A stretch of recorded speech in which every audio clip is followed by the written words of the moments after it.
Winning is not about the trophy and the accolades. It's about the grind. It's about the obstacles. It's about the challenges. It's about the pain. The reason I know so much about winning is because I've had to deal with so much losing. Everybody wants to win, but in order to know how to win, you gotta know how to lose, because you're gonna lose more than you're gonna win. But what do you gain from it? You've trained some of the greatest of the greats, Michael Jordan, Kobe Bryant, Charles Barkley, Dwayne Wade. So you know something about winning, you know something about sustained winning over time. Your mind has to immediately shift back, because now you felt and tasted something that you could only get through winning. Are you willing to do it again? And that was one of Kobe's favorite words when it related to winning. He says, you have to be obsessed with whatever your win is. Be all in. 3 greatest lessons I learned from Michael: competing, accountability, and then winning at all levels. Winning at all levels, what does that mean? You just don't win in one arena. You win in your sports, you win in business, you win in your personal life.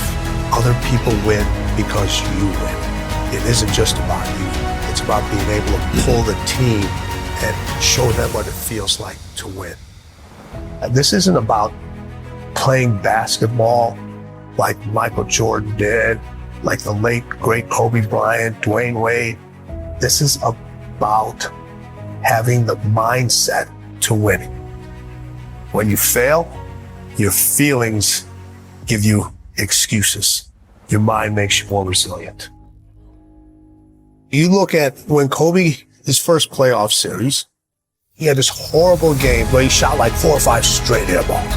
Now, he could have came back next year and said, I got to prove everybody that said, man, you're too young, why'd you take? No, it was just like, you know what?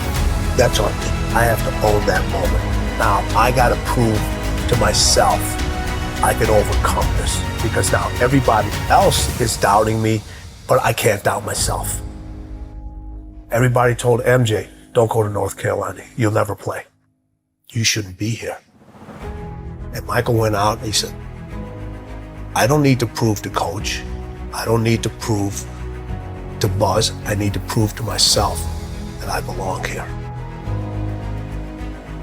I always say you can have fear, but you can't have doubt.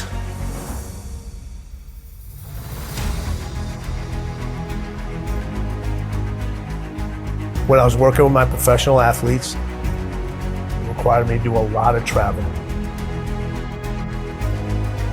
And this story gets me every time.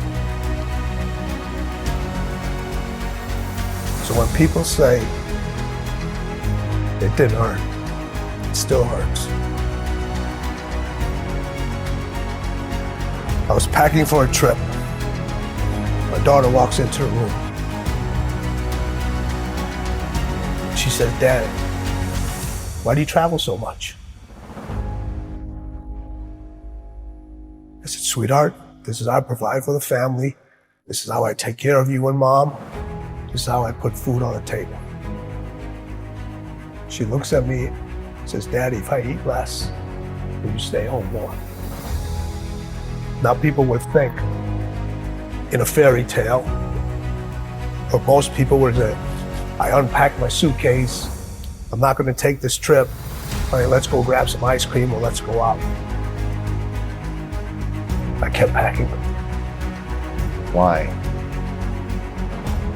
I had to set an example for her early of what it meant to win and what you have to leave behind sometimes in order to pursue what's unique to you. And I wanted her to understand this is who I am. And I want to set an example for you. I had a conversation with her later on to tell her why I did all those things. And in the middle of the conversation, she stopped. She goes, I get it. I understand. She saw the results. She saw how it brought us closer together.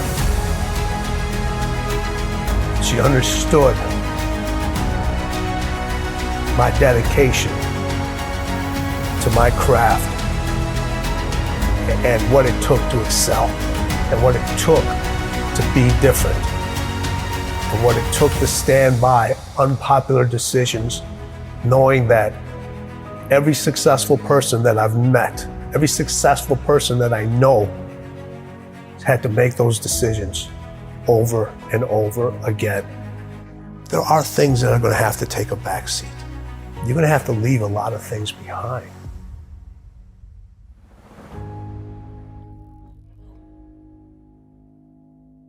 The hardest thing with Kobe was getting him to stop. Yeah, okay, take a break, rest, Yes, take the day off. that was the most challenging thing with him, because over all the years that he had his success, it was about go, go, go. And then when I came on, I was the complete icicle. I got to get you to stop. His 3 a.m. workouts, Yeah. they're Crazy. crazy. You know, having to keep the Staples Center open later because he wasn't happy the way he performed at that game. And I would not leave till he would leave. Really? Yeah, so we would be in the arena sometimes 2, 3 o'clock in the morning. Shut up. All the lights are turned off except on the court, and we just keep going, we just keep going. What is the mindset of winning? They both had that. So I look at it 3 ways. So you have individuals that compete. You know a lot of people that compete. Yeah. You know, we all know how to compete. Everybody knows how to compete. You don't forget how to compete. We just decide not to anymore. But a lot of people compete just to finish. Then there's individuals that win, but they only win one time. It's easy to win and then never win again. And then there's people that win at winning. You can't come back the same. Cannot come back the same. You have to come back different. You have to come back better. Winning wants you to be different. Winning requires you to do different things. Winning requires you to think in a different way. Winning speaks its own language. Winning has its own way of recognizing you. Winning wants you to write your own story. Stop looking for steps. Those steps are infinite. Find your own path to winning. Because as the late, great Kobe Bryant said,